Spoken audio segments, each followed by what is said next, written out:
गुरुमुखो, आज का सत्संग बहुत ही महत्वपूर्ण है।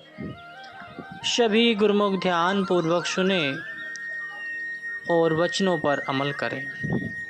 गुरुमुखो, जब श्री आनंदपुर से श्री सद्गुरुदेव महाराज जी श्री संतनगर में पधारे तो यहाँ के स्थायी निवासी गुरुमुखों को अपना अमूल्य समय प्रदान करते हुए समीप बुलाकर फरमाया कि सब गुरुमुखों को नाम सिमरन का सुरक्षा कवच मिला हुआ है।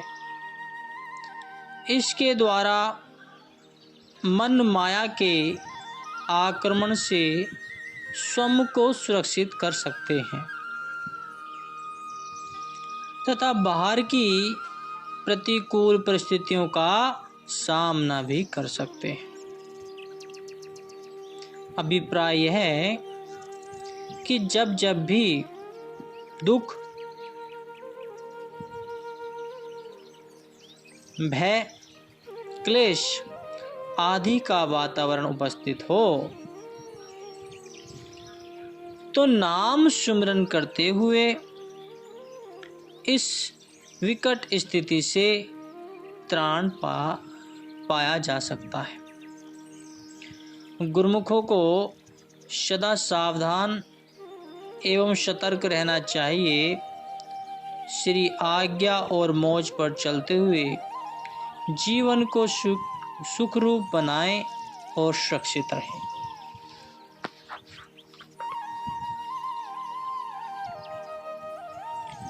महात्मा जी ने श्री चरणों में विनय की कि प्रभु, एक महात्मा जी ने श्री चरणों में विनय की कि प्रभु, आपने हमें हर तरफ से सुरक्षित किया है।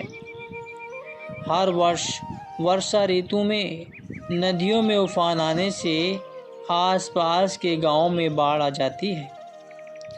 श्री संतनगर तथा प्रेम नगर इस खतरे से बाहर रहते हैं। तो आपने फरमाया कि कुदरत के विधान में हम हस्तक्षेप नहीं कर सकते। कभी कभी गुरुमुखों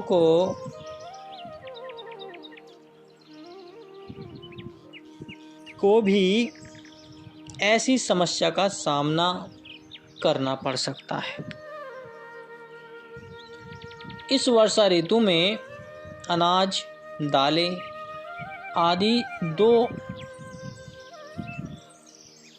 महीने के लिए संचित कर लेना। तो श्री वचनों के पश्चात सब ने मत्था टेका और महाप्रभु जी ने अपने कर कमलों से उन्हें प्रसाद दिया।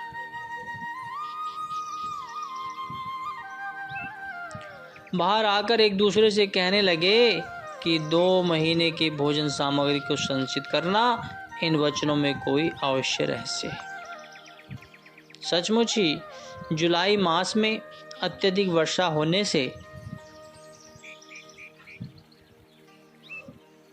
नदियों में पानी का स्तर इतना बढ़ गया कि गांव में घरों की छत तक पानी पहुंचने की स्थिति बन गई।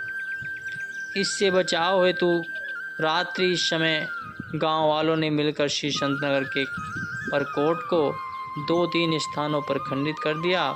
समीप ही प्रेम नगर चक्र की दीवार को भी 1-2 स्थान से तोड़ दिया। पानी का बहाव श्री संतनगर के अंदर की ओर आना आरंभ हुआ तो पहरेदारों ने शीघ्र ही सब गुरुमुखों को सूचित किया। सब ने मिलकर जल्दी से अनाज एवं अन्य सामान को ऊंचे स्थानों पर रखा। पानी इतनी धीमी गति से अंदर आया मानो यह प्रतीक्षा कर रहा हो कि यहाँ कोई भी सामान खराब न होने पाए। अब श्री परमहंस अद्वैत मंदिर और सत्संग भवन की ओर का स्थान सूखा ही रहा तो प्रबंधक महात्मा जी ने श्री चरणों में विनय की कि श्री गुरु महाराज जी ने तो हमें समय से पहले ही सचेत कर दिया था कि बाढ़ की स्थिति आने वाली है। परंतु हमने विशेष ध्यान नहीं दिया। अब बाढ़ आने से श्री मंदिर में आरती पूजा पर जाने की कठिनाई आ रही है। महाप्रभु जी ने फरमाया कि बुजुर्गों को छोड़कर बाकी गुरुमुखों के लिए मंदिर तक जाने के लिए बस का प्रबंध कर दो। शीघ्र ही स्थिति ठीक हो जाएगी। सचमुच ही 3 दिनों में सारा पानी उतर गया और बिना कोई हानि पहुंचाए सब कुछ पहले जैसा हो गया। इसके पश्चात आसपास के गांवों के मुखियों ने महात्मा जी का धन्यवाद किया और कहा कि हमारे द्वारा श्री संत नगर की 4 दीवारी को तोड़ने पर भी आपने कोई हस्तक्षेप नहीं किया। इससे हमारे गांव में मकान डूबने से बच गए। महात्मा जी ने कहा कि सब पर श्री गुरु महाराज जी की अपनी कृपा वे बरसा रहे हैं, तो सत्य तो यह है कि परोपकारी संत पुरुष सबकी हित चिंता करते हैं।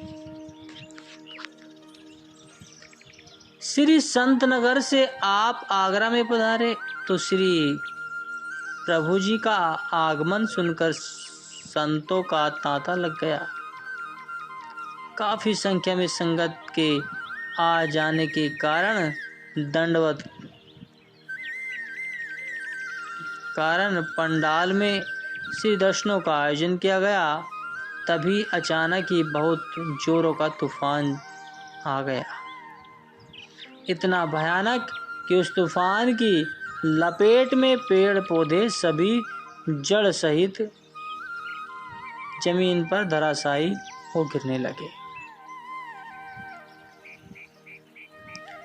उस भयानक तूफान में भी संगतों के चेहरों पर कोई सिकन न आई और श्री सद्गुरु जी महाराज जी भी मुस्कुराते हुए सबको श्री दर्शन एवं आशीर्वाद प्रदान कर रहे थे।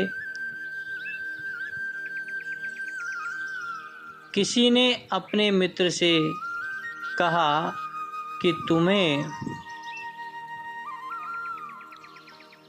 तुम्हें भय नहीं लग रहा है?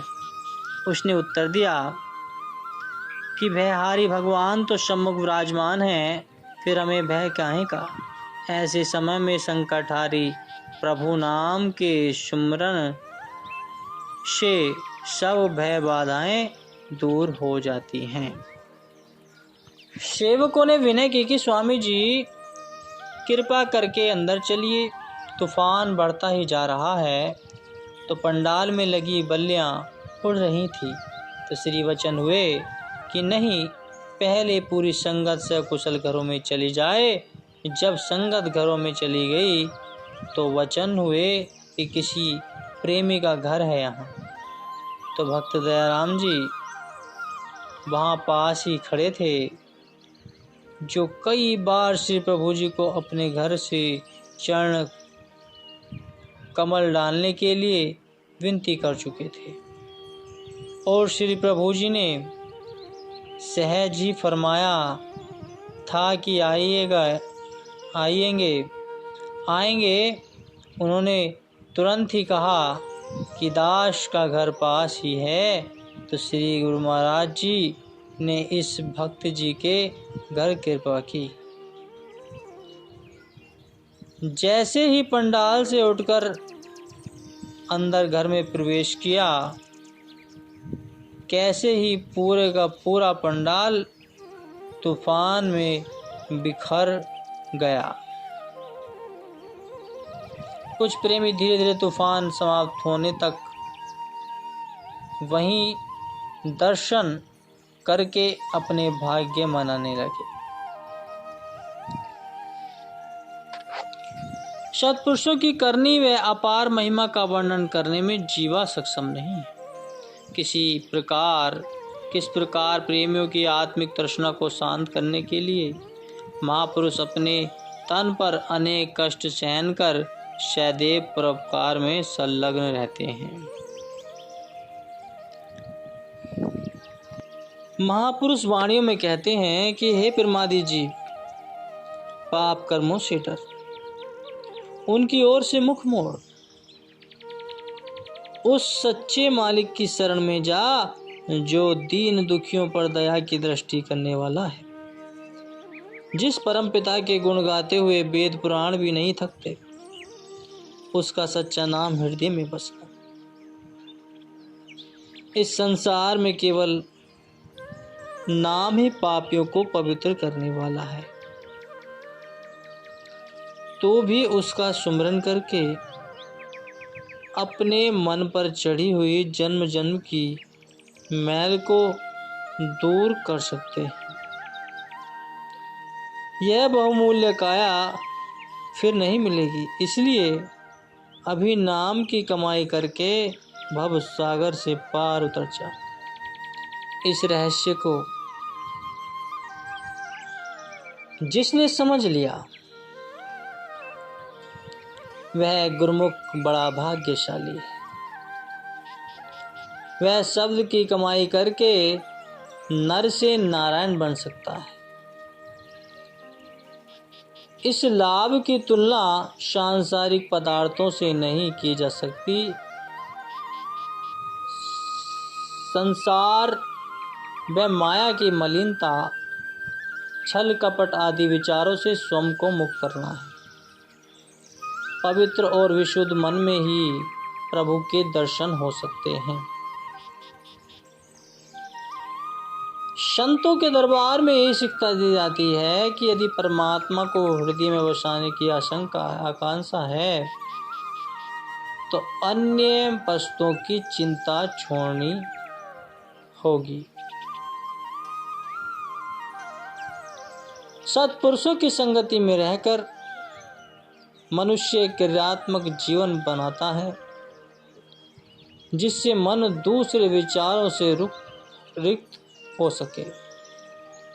संलग्न सेवा, सुमरन, धन भजन आदि ये साधन इसलिए हैं कि सुरक्षित निर्मल हो और उसमें इष्ट देव की छवि बस जाए।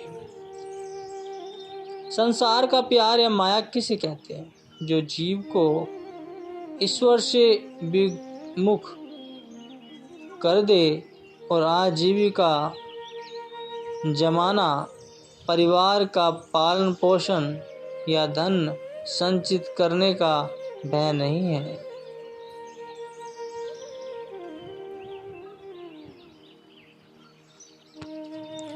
भवसागर के पदार्थों में बरतने का नाम माया नहीं, अपितु प्रभु से विमुख होने का नाम माया है।